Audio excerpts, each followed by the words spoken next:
What what's up, everybody? What Welcome up? back. So, Quinlan, how you feeling, my friend? Not too shabby. A's took on the hottest team in baseball. Took a series. It's always a positive.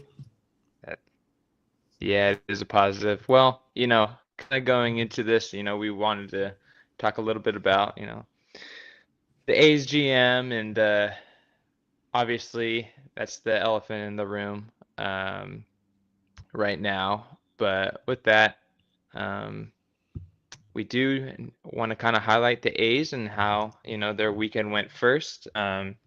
So, you know, going into the weekend, obviously we were like, obviously the Red Sox are probably going to win. They won, I think, what was it 26 of 29, Quinlan? Am I right on that? Or is it I don't know if that's the exact number, but man, it's something like it's that? got to be close to right. That's right. So, um, yeah, I think we were trying to, you know, keep our hopes up going in, and then came in, and we were like, oh man, 13 to 1 loss. Not great. Not great at all. But we come to expect that with the A's current state right now. And yeah, I don't know. Game two was a fun one. I believe that's the Gage jump start. Gage Yep. jump is just such a joy to watch when he's feeling good. Um, he gave up 2 runs in the first inning, and yeah, he gave up 2 runs in the first inning, and then kind of moved around that. Worked through that. Had a lot of strikeouts, 11 Ks, only 2 walks on 6 hits. He kind of spread out some of those hits, and it was awesome. Really awesome to see. A little bit of ownage on the Red Sox right now. I think he's, the last uh, 2 wins the A's have had was, Gage jump against the Red Sox, and it's been awesome to see. I don't know. What are your thoughts on Gage jump start? Yeah, it was good. I mean, I think it just kind of shows you what when you have a metrically like close to elite fastball like Jump does. Obviously, when he's feeling good, being able to touch 99 with the kind of ride that you saw on his fastball, that's gonna be tough to touch. Hmm. So yeah, sure, he's gonna give up a few hits in the game, and he gets into danger. But it's not like these other pitchers on our team where if they get into danger, watch out, the home run's going to be a 3-run home run, and bam, your start is ruined. Jump's going to be able to have this Right. stuff to be able to get out of those problems. So it was a good start. It was good fun to watch. Obviously, 11 Ks. It's always good to see the guys rack up Ks, especially against a lineup like the Red Sox, who doesn't necessarily K that much. So yeah, it was fun to watch. Obviously, I think we got two starters that are going to compete every time they go out there and give us a chance. And then the other three Yeah, times, yeah. you're just really hoping that it goes all right. Yeah, you just gotta hope the lineup shows up that day. But with all the injuries right now, I mean, it's just not likely. Yeah, But yeah, as you said, JT Ginn came in there and went 6 innings. I think gave up 3 runs, but only one was earned. Attacked the zone decently. Not a lot of strikeouts. Only 2 Ks, but kept the ball on the ground. And only 2 walks in 6 innings and 5 hits. So that's very, that'll do. Um, Especially when the lineup's healthier. And then, to everyone's surprise, the A's got to Alika Williams and Max Muncy got to Aroldis Chapman, and that was awesome. I mean, it was just such like a nice, breath of fresh air for us A's fans. So, I think, yeah, man. But, obviously, great weekend for the A's on the field, but, off the field, um, you know, obviously David Force got let go. There was confusion whether or not it was a mutual decision, a mutual parting. But with that, um, I think it's pretty clear that he was let go by the A's themselves. So, and there's two ways of looking at it, You can look at it and be like, uh, you know, the A's are, at Sutter Health Park, it's gonna be really hard for them to, field a complete team, at least on the pit, at least a team with a competent pitching staff, just with the way that, the park factor and all that. Being in a minor league park as a whole, so the amenities aren't that great for the players. So, you kind of you can look at it that way. Um, or you could look at it as, maybe this is like a move that A's ownership is like, you know what, we're tired of the losing. We need to see some kind of progress. And that could be an encouraging sign. But, a lot of people either love Forrest or hate him.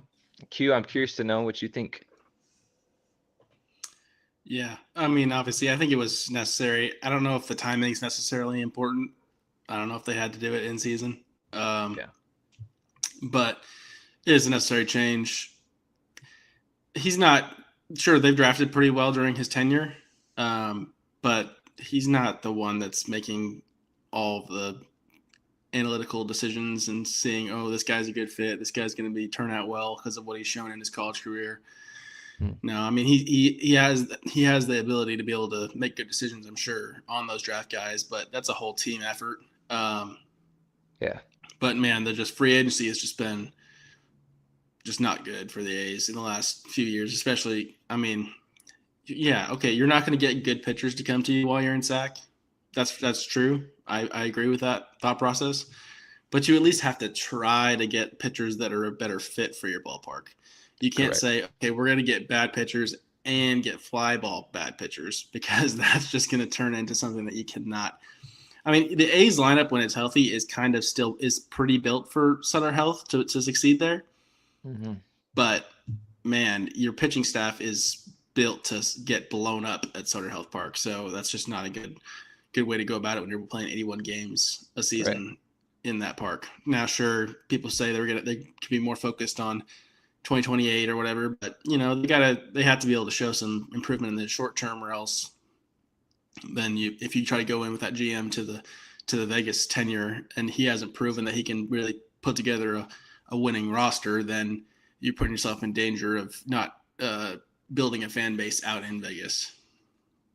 Yeah. Yeah. And, I want to let it be known too, like a lot of those guys, people will talk about, the Chapman, Olsen years, a lot of those players were brought in by Bean, you know, as well, a lot of those core players. But, I will give Forrest, his flowers that, he did fill the gaps there. You got some veteran arms that could eat innings that fit that ballpark, like you mentioned there. Like a lot of fly ball pitchers that threw strikes, a lot of low fours, high threes ERAs.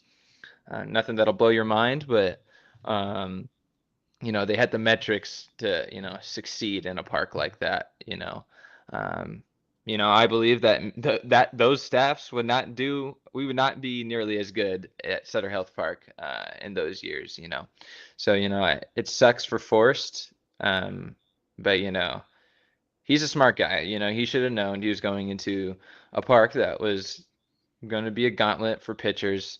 Uh, it's it's going to be hard for them to pitch in there. But getting guys like Jeffrey Springs, even Severino too. Not necessarily the greatest ground ball arm.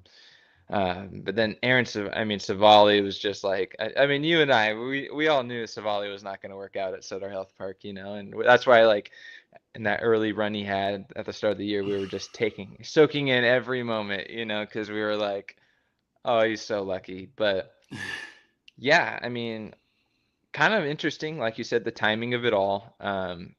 Yeah, it's probably was needed, but in the middle of the year, very interesting. The ownership is probably just it tells me, the ownership is like tired of the losing. The ownership's tired of losing. They want to build a winner going into Vegas. They want Vegas to be excited for a team coming in, um, which kind of, leads us into our next topic here, really. Like who will be the next GM? Like are the A's going to hire externally? Are they going to hire internal? Like for me personally, I think the worst case scenario is that the A's hire internally, and just take the interim role part off the role for Dan Feinstein.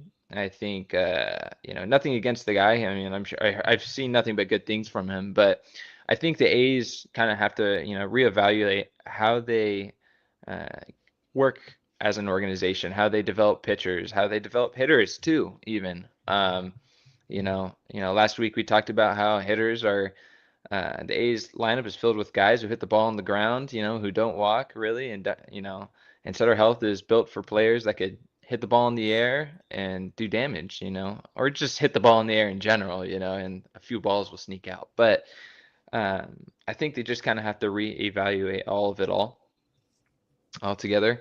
Um, so yeah, I mean, is there any kind of organization, Quinlan, that you would like to see the A's kind of try and follow going into Vegas? I know that, you know, the teams might have a different scenario when it comes to park factor and their location, but like who would you like to see the A's try to uh, model their, strategy off of? Yeah, I mean, you can say this. It's really easy to say you'd like to be like the Brewers. Yeah. It might not be possible to be like the Brewers, no matter who you bring in as a GM, though. But the Brewers, obviously, you've seen some good things with the Marlins recently. There's lots of good examples of these teams finding ways to get productive players that play a role, not necessarily fitting the mold of what everybody else in the league is chasing after at the same time. Really, it can go any number of directions. I just want to see a GM that focuses on improving the gaps that are based on our park. Yeah. Even when we're in Vegas, it's not going to be okay. We can give up fly balls now. It's not. I mean, sure, maybe there will be a few less home runs in Vegas because the field might be really big, but those fly balls are going to turn into doubles and triples in the gaps when they're hit well, and that's still going to be slug, and it's going to give up a lot of runs. So you can't just go out and acquire fly ball pitchers because you think they have better statistics. So what? I mean, this ground ball pitcher that fit through to a 5 ERA in this one park, and this fly ball pitcher that threw to a 4.6 ERA in a pitcher's fly ball park. Yeah. The ground ball pitcher might be better than the other guy. Just because the ERA is lower does not mean anything. Right. But yeah, I mean, I'm looking to see somebody that really finds a way to build a roster that is more balanced. Sure, you want to have like a culture. You want to have things that you're going to chase after. Like here, where we're saying play defense. Yep. That's an important thing. I mean, if the A's are actually going to go after this contact approach that they seem to be drafting with Wilson, JKG, Tommy White, you have to play defense. If you're going to be that type of approach where you try to, do the little things and try to score one run here and there by using your singles hitters and you're moving guys over, you got to play defense well. You got to pitch and play defense. So, yeah. So either you go out and you acquire more power type bats, which Drew Burress might be more of that. They're kind of showing you. I think the A's have done a decent job of drafting to get a mixture of those guys because obviously you've got Soderstrom, who's, he's more of a mixture type guy. He's not a pure power guy or a pure average guy. Right. But you got Kurtz, who's obviously more of a pure power guy. Sure, he can hit for plenty good average, but he's more of his slug is what shows off and his on-base percentage, obviously. Right. And then you got those other guys that mix in. But, you got to get 3-4 at least slug guys in your lineup for you to be able to churn out a big-time offense that you can think about putting together a subpar defense and having success because your pitching is going to have to be absolutely dynamic if your defense is not good. I think the defensive side of the game is completely overlooked in the current state of the MLB. Mm-hmm. But maybe not. I mean, maybe teams have more focus than we see on that. But I don't think the A's do. Yeah. Just like you said earlier, obviously, I have two guys that I would like to, see the A's try to at least interview. It'll tell me that they're at least thinking in the right direction. Not to say, they're going to, leave this organization to go to the athletics organization, an organization that's, within the last 20 years has been relatively broken, in just in many ways. But yeah, Matt Klein, from the Brewers, he is the assistant general manager for them. He's a guy that's been in that organization for a little bit now, and sees kind of their change in approach within the last 15 years and how they operate. I would like to see them interview someone like that, or even Eric Binder out of the Guardians. He's one of two assistant GMs. The other is the vice president of baseball operations. So I doubt they'll bring someone like that in. But I would like to see that kind of thought process going into the A's. The Marlins did the same move, bringing in a gentleman from the Rays. I can't remember his name off the top of my head, but they brought a guy like that in to be their to oversee the kind of baseball operations side. And they haven't really panned out too well, but you see that they're trying now and trying to be creative in many different ways. So yeah, I mean those would be my two picks. Sam from Straight A says, "I love what the Nationals have done so far with their front office overhaul." Yep, I want the A's to make it a complete overhaul like that. But honestly, there's a lot of good orgs to hire from. Yeah, I mean what Sam said here, it's not just the GM that we all want to see. I mean, change. It's really just an organization overhaul, like Sam said here. It's just so hard. It would be such a tough scene to see the A's hire someone internally or just, give someone a promotion. Because, we were kind of like, that's kind of just the status quo, from what the A's are doing. So, I mean, Quinlan, what would you think if the A's hired internally, like as a fan? I mean, what would that make you feel like? It made me think it'd be very similar. Just the way they go about building a roster. They're gonna try to be the team that tries to build up something quickly, and then when it doesn't pan out, they're gonna trade guys away and try to be that team that makes maneuvers. But it's got to be a balance. You got to trade guys at the right time as they expire, and it doesn't make sense for you to keep them along. But you also need to be able to keep some certain guys around that keeps your culture moving forward. They're good locker room fits. So it would obviously be disappointing because it's like in the NFL when you fire a guy and then they go out and hire. Let's go with the Raiders. They go out and hire Pete Carroll. You're like, okay, well, I know what this guy is. He's a rah-rah culture guy. Is he going to make my team better? Or is he just going to be, good for the morale of the team when they suck? Yeah. Or do you want to go out and get Kubiak, who is showing to be an offensive mind and might actually have an impact on the play of the players and have an impact on that? So that's the concern is if you hire internally, it's just more of the same, hope the players figure it out. Don't really find ways to, make changes within the organization to pull out some better performance out of them rather than making it all be on them. I think Aiden talked about how like the fastball sinker shapes of like a ton of our starters are not that good. Mm-hmm. I just don't think there's very much focus on how to maximize how good the pitchers are. So like Right. Jump, you can see he's got the nice ride fastball. He's got the good slurve off of it. I mean, he's got good stuff, but you can't just expect every pitcher to just have good stuff, know how their stuff works, and then have it work out perfectly. Yep. We got Perkins, who's got a good changeup, good sweeper. His fastball is flat. Got to find ways to make that maximize what his ability is able to do. Whether that's going to be having him drop down, having get it more of a sinker that works better, is actually more a good sinker. It's currently his sinker is not. It's kind of close to his fastball, or he's got to find a way to get that four seam up on top and get some more ride through the ball. Right. Because if he doesn't, his fastball is going to keep getting demolished, and you can be an okay pitcher without a good fastball, but he's never going to take a good jump forward without his fastball being significantly improved. So you can see that throughout a ton of guys. Alvarado has fastballs that are not that good shape. They're hard, but their shapes aren't good. Yeah. Medina as well is not elite. I mean, I think he has a decent ride fastball. I don't think it's amazing. I think his sinker too is well below average too. So yeah. So it's just find ways to build the organization up that can actually maximize the players that you have when they're at the big league level. Because I think they're doing a fine job of like having guys have success in the minors and climb up.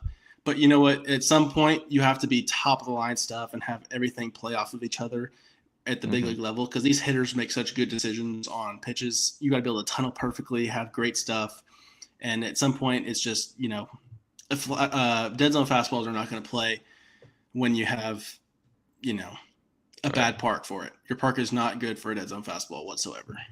Yeah, and to your point about kind of like the A's, like having obviously they have some success stories in the minor leagues that come up and then they get to the big leagues and then they just are brutal, man. But it really does start at the bottom. It starts at in the minor leagues. It starts with coaches recognizing what the pitchers have, what they do well, what they don't do well, and how do they set up, you know, themselves up for success moving forward. I think, the A's have many opportunities to, this is the best opportunity I would say in years that the A's have had to kind of do this, do this overhaul that Sam mentions here, that the Nationals have done, that the Marlins have been trying to do, that the Brewers have successfully done in the last 15 years, like stuff like that. I mean, so that'd just be awesome to see. So just out here fishing says, I want a GM who is external, someone from the Rays, Guardians, Brewers, Marlins,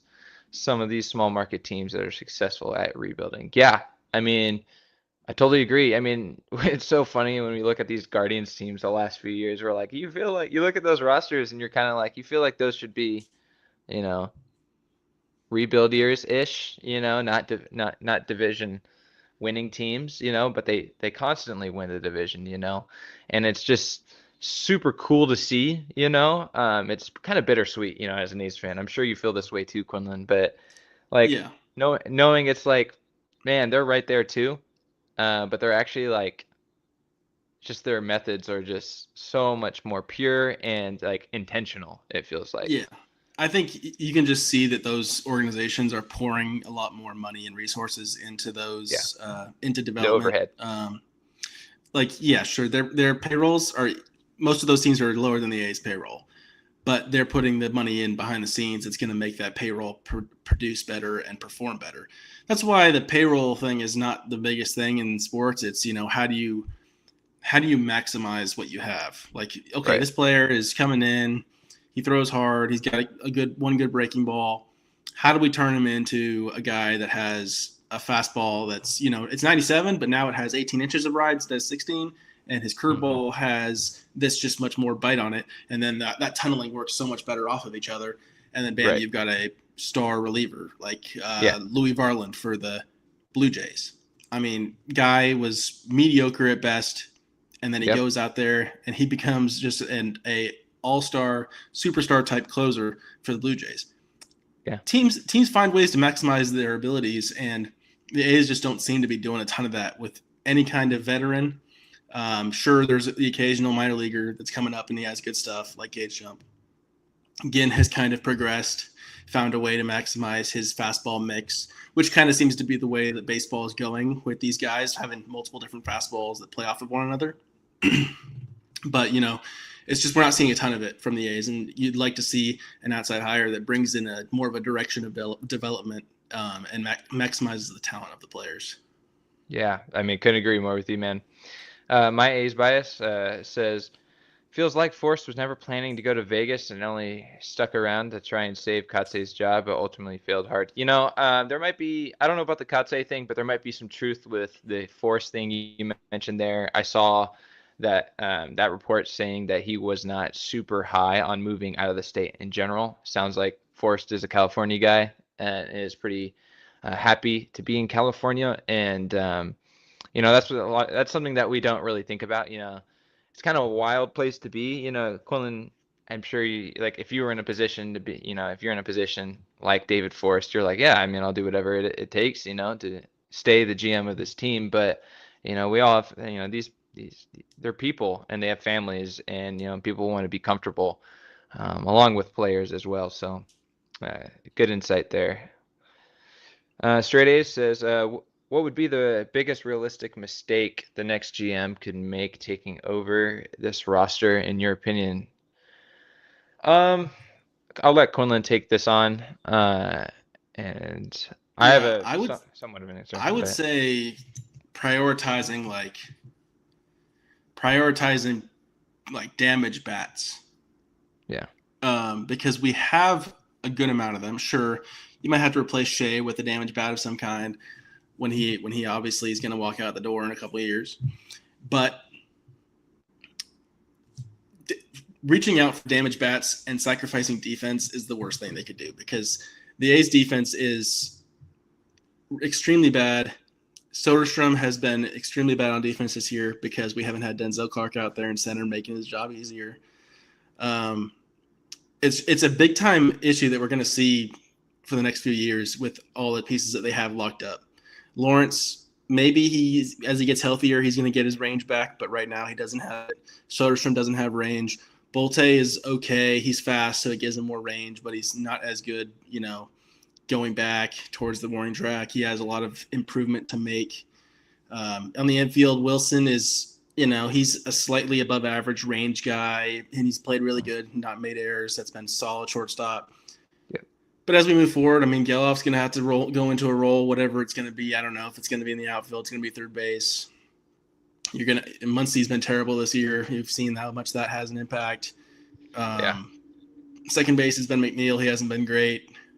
But JKG might be a lot better over at second. So you can see improvements happening as they build this team. But, man, if they go out there and try to make the lineup better at the expense of the defense, that's a mistake that I would not like to see. I think, obviously, if you don't put the necessary attention into pitching, that's going to be a big mistake as well. That's pretty obvious. I think anybody can give you that straight-up analysis. But yeah, what do you think, Sammy? Personally, I like you said a little bit about the defensive side, like neglecting the defensive side and the importance of that. I think that would be a huge mistake. The A's when healthy are top 10 at worst lineup in the league. So I don't think that's something the next GM needs to address. I think it's really the minor leagues, just like neglecting the minor leagues developmental process as a whole. I think we do a good job of finding talent. It's just, what do we do with that talent? And how do we, help them reach their ceiling, or just improve year by year? We've had some success stories recent as of late, but very minimal compared to other teams, when you really think about it. And so yeah, that would be my answer. My A's bias says, F it, it's Vegas, let's give Mark Cuban the job. Yeah, as a whole. But I did want to mention one more thing too, a little bit about kind of the minor leagues as a whole. I've been seeing a lot of Quinlan knows I watch a lot of former Major League Baseball podcasts, and they talk a lot. They talk a lot about, like, at the end of their career, they want to sign a contract they would rather take a minor league contract for a team that has a winning culture and they have a chance at making the playoffs again, right? And they've talked, and I've seen players time and time again say, they just decided to retire because, they didn't want to go play for the Angels or teams that they did not name. And, from someone, as a fan, I kind of feel like the A's are probably one of those teams that they've reached out to players, at the end of their career to try to help, plug in, some of the holes that the roster might have, and they're just and the players are just like, no, like, they don't respect the organization, at least on the developmental side and the culture side, I would say. The reason why I bring up culture is, if the A's continue to invest in their developmental side and their analytical side and just get really nerdy with it, they could really just help improve the confidence of each individual player.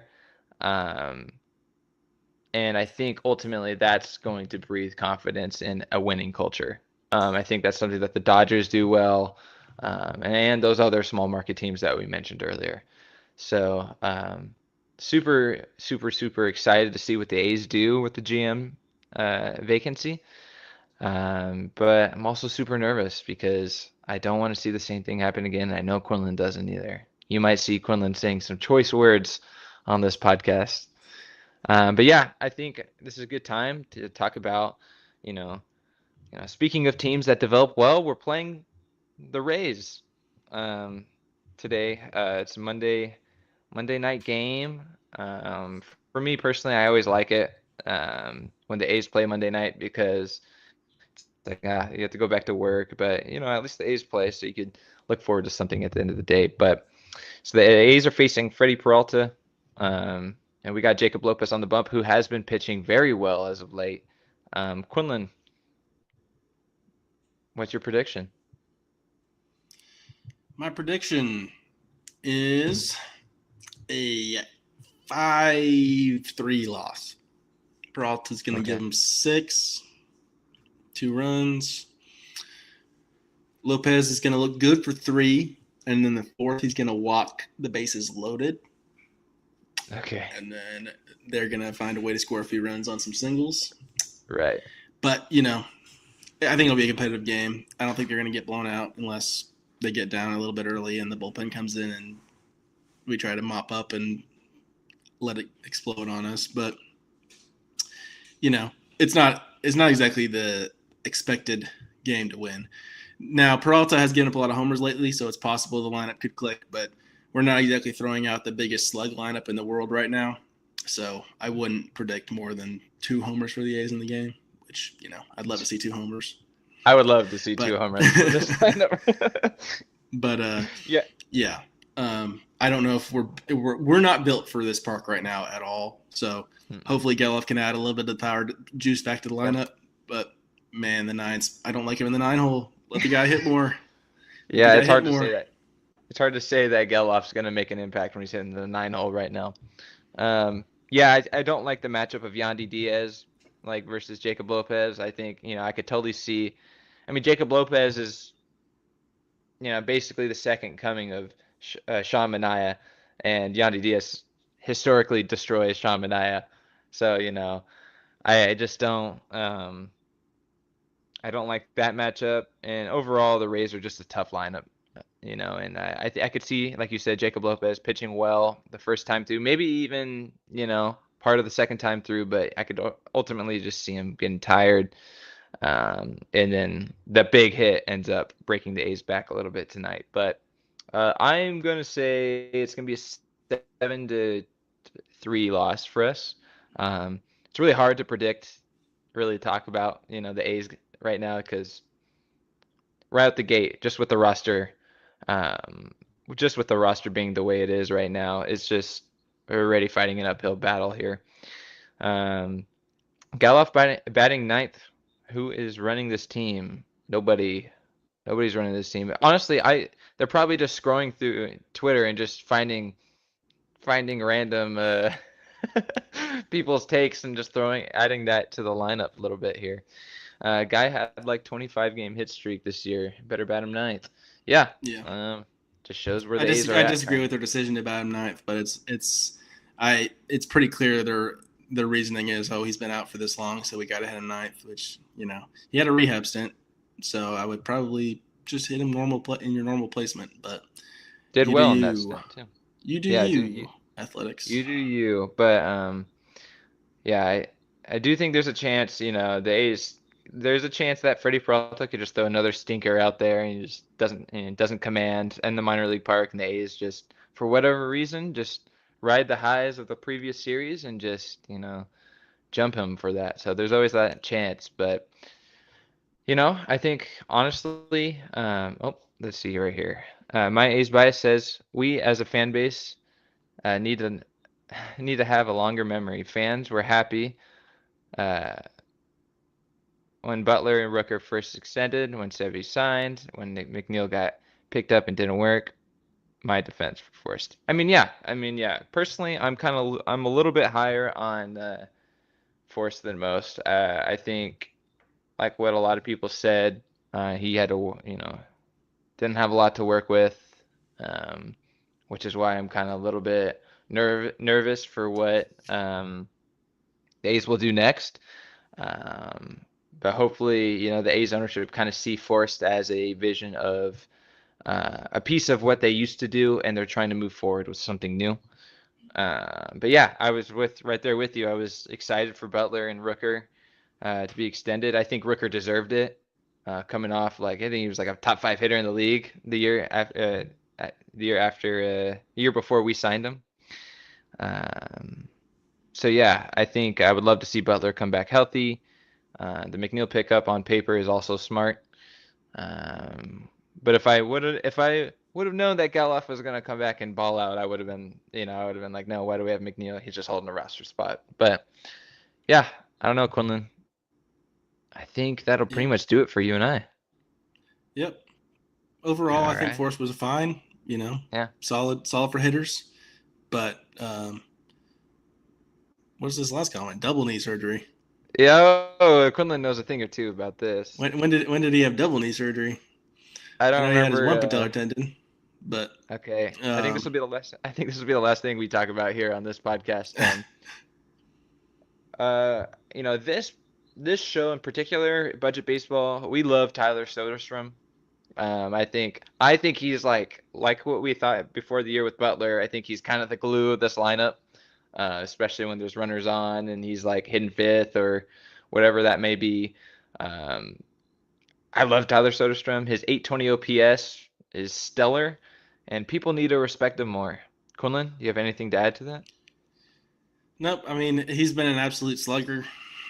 Sure, his average isn't as high as it was last year, but he's doing a lot more damage this year, which has been important with the weaknesses in the A's lineup. Sure, if the A's lineup was deeper, Shea and Kurtz were healthy all year, Rooker was healthy, sure, Soderstrom hitting 270, 280 would have been maybe more helpful for the lineup than being the slugging guy he is. But this season, he's been exactly what we needed him to be, as much as it hasn't really Yeah. mattered because our pitching's been terrible. Yeah. But yeah, I mean, he's showing you he's a consistent 800 plus OPS guy, and that's something that you're super glad that you've got on a nice long contract at a reasonable rate. So Yeah.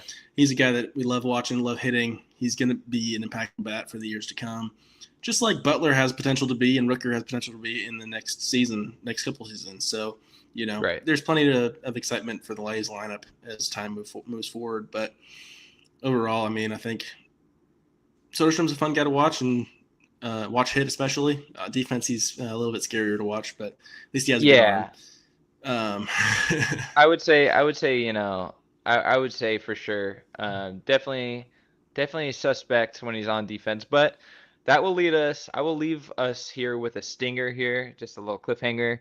Um, the fact, you know, a few of us here on the network have been kind of noticing, Quinlan predicted before the offseason that was Tyler Soderstrom's defensive metrics good because of a certain guy in center field, or is he just a good left fielder? And I think this year is kind of showing that he's kind of a below average left fielder, and Denzel Clark is the glue.